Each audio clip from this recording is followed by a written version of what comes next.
makin hari makin tidak baik-baik saja. Ini dikarenakan karena moralnya aparat penegak hukum itu sudah tidak ada.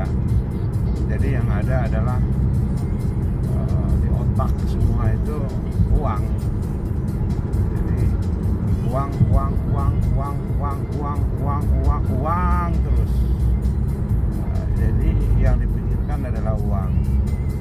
Akhir-akhir ini bagaimana kita dipertontonkan ketidakadilan itu nyata-nyata di depan mata, dipertontonkan kepada publik. Bagaimana kita lihat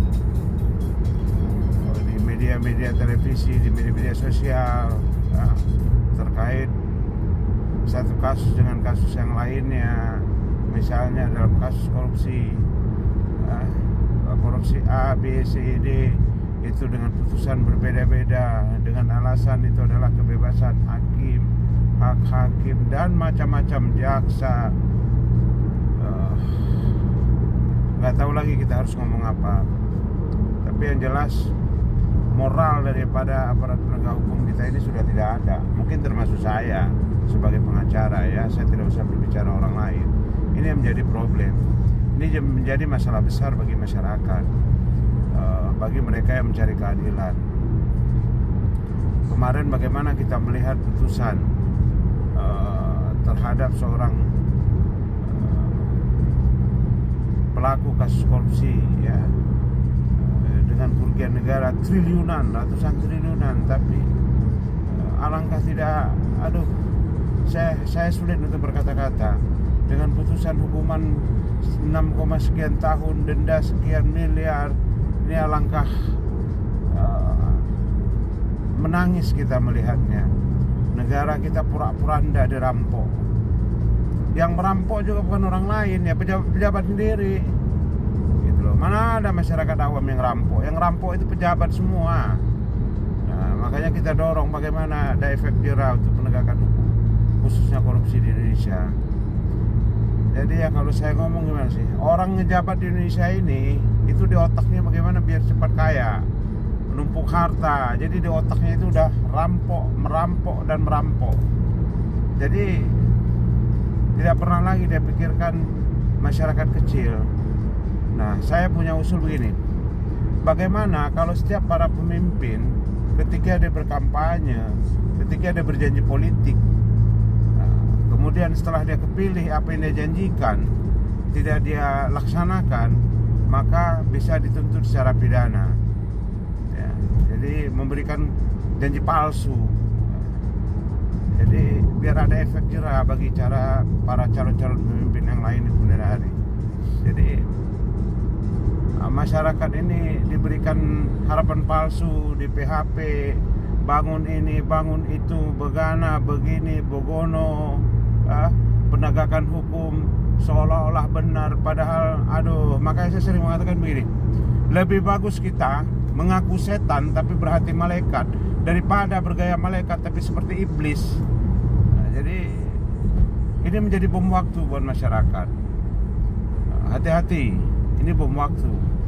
Sampai nanti di suatu saat klimaks masyarakat udah bosan, muak ngeliat kalian semua itu, para penegak hukum. Udah muak ngeliat wajah-wajah kalian, pejabat-pejabat di negeri ini. Kalau kalian tidak mampu ya kembalikan aja negara ini ke para sultan yang memberikan mandat terdahulu. Jadi jangan kalian menjabat ingin merampok, memperkaya diri sendiri, golongan kalian, sehingga masyarakat itu tersiksa. Bagaimana seorang tikus mati di lumbung padi, ya?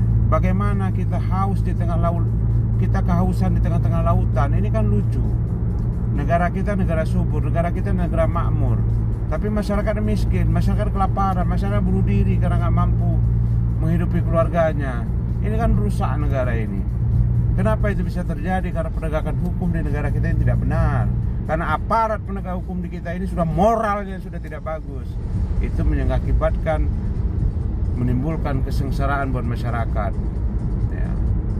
Jadi yang sudah duduk di kursi panas, bagaimana bisa duduk santai, makan enak, Isap rokok cerutu, minumnya juga satu botol kecil gepeng 35 juta.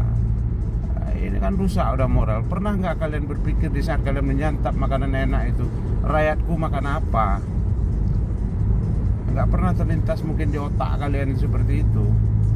Jadi rusak negara Indonesia ini ya, akibat penegakan hukum yang tidak benar. Mau ngelapor nggak ada duit, susah ngelapor. Sudah ngelapor sekian tahun nggak beres-beres. Gimana coba? Aduh, kalau kita buka semua ini, negara ini penuh dengan noda hitam, noda dosa, penuh dengan kotoran ya. Jadi hati-hati kalian aparat penegak hukum, kalian para pejabat, ini akan menjadi bom waktu buat masyarakat ya. Jangan kalian semena-mena dalam menegakkan hukum, jangan kalian terlena dengan keadaan kalian, membiarkan masyarakat menjerit di bawah sana. Oke? Jadi itu isi hati saya hari ini. Saya tidak ngomong orang lain, isi hati saya sendiri. Jadi saya melihat fenomena saat ini, kasihan kepada rakyat, masyarakat Indonesia yang susah ini, apalagi sekarang nih gelombang PHK besar-besaran. Mau kemana mereka ini? Apakah pemerintah, apakah rakyat? Kalau kita ngomong semua membantah. Oh begini, begana, bogono. Oh ini begini, bogono.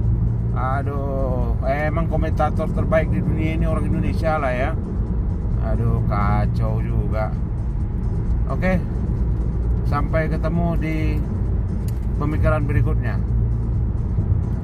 Salam sejahtera, salam Indonesia.